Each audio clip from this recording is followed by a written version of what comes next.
The Free Press, keeping press free and journalism clean. वो सवाल ये है कि वो जो ज़मीन है जिसको ये मांगा जा रहा है उसमें एक कब्रिस्तान भी है, गंज शहीदां जो कहलाता है उसका भी एक हिस्सा है, हिंदुओं की भी ज़मीन है, दूसरों के छोटे छोटे मंदिर भी हैं उसमें। तो ये एक नया विवाद खड़ा हो जाएगा और काजी क़िदवा जो जिनकी नस्ल से क़िदवाई लोग हैं उनकी कब्र भी उसमें थी जो जिस लैंड को ये मांग रहे हैं, और वो कब्रिस्तान हैगा। और ये एक ऐसे मौके पर वो मांग रहे हैं, ऐसी चीज़ वो करना चाह रहे हैं जल्दी में कि 2019 के इलेक्शन से पहले किसी न किसी सूरत में कोई ऐसी चीज़ मिल जाए कि जिससे आंसू पोंछे जा सकें। देखिए, ये तो सेंट्रल गवर्नमेंट ने बाबरी मस्जिद का डिमोलिशन के बाद 1993 में 67 एकड़ लैंड जो है अधिग्रहित की थी,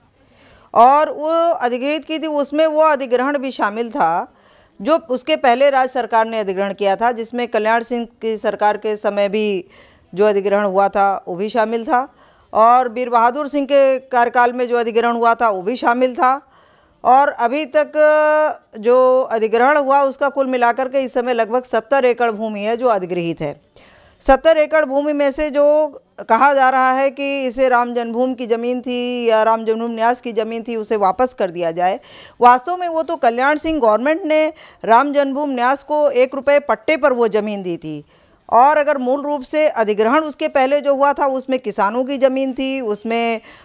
नज़ूल की भी ज़मीन थी, उसमें बहुत सारे लोगों की मंदिरों की ज़मीन थी। तो इस तरीके से वो ज़मीन वो किसी की मालिकाना हक में राम जन्मभूमि न्यास की नहीं थी। जो 70 एकड़ ज़मीन जो अधिग्रहित है उसमें विवादित ज़मीन है, जिसमें राम जन्मभूमि बाबरी मस्जिद का जो एक कॉम्प्लेक्स था उसके 2 कोर्ट यार्ड थे, एक इनर कोर्ट यार्ड के रूप में जाना जाता था, एक आउटर कोर्ट यार्ड के रूप में जाना जाता था, और उसमें 2.77 एकड़ की जो एक ज़मीन थी जिसमें कब्रिस्तान और ये सारी चीज़ें शामिल थी। तो विवादित ज़मीन भी है और अविवादित ज़मीन भी है, जिसे अधिग्रहित ज़मीन में जो है